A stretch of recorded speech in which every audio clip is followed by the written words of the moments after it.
excited. I'll know exactly what to do, like stay calm and be able to help other people with my knowledge.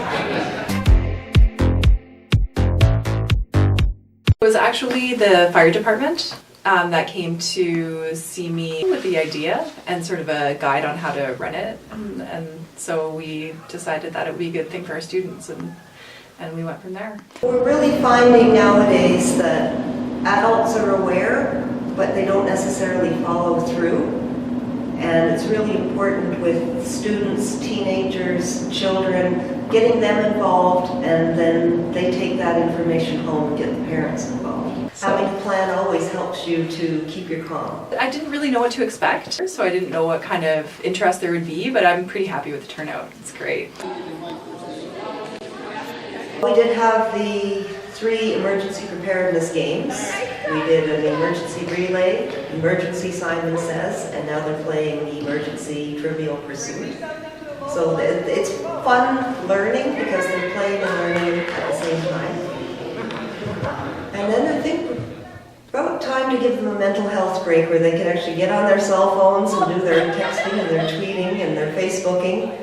And then we have at least 1 disaster movie lined up, possibly 2. They have to bring their own food, and it had to be non-perishable items and nothing that they could heat. So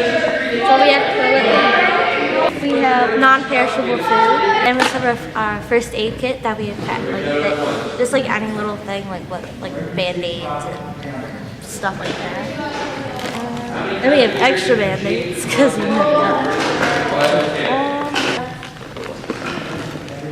like extra footwear, like slippers, or even just like other shoes. Then we also have soap and hand sanitizer.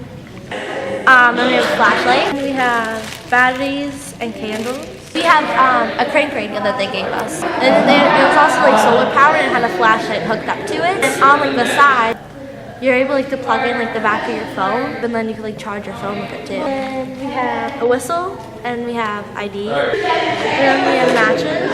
And we have forks and spoons. And we have a can opener. Because during the supper hour we did simulate a blackout, so they had to have the old manual can opener, not the ones that plug into the wall. And that got rave reviews. The kids loved that, and they were asking if there'd be another blackout sometime.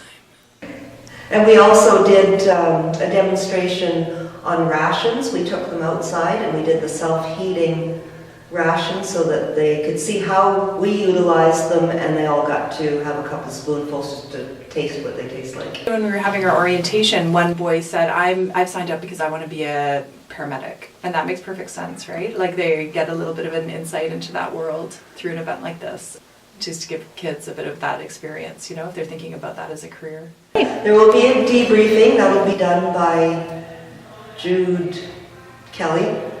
He's the emergency manager from the Office of the Ontario Fire Marshal. And they'll have breakfast again out of their kits. I hope they brought cereal bars. And then it'll be pretty much wrap up and send them home, and hopefully they'll enjoy the rest of their weekend and have taken some knowledge and good memories home for them.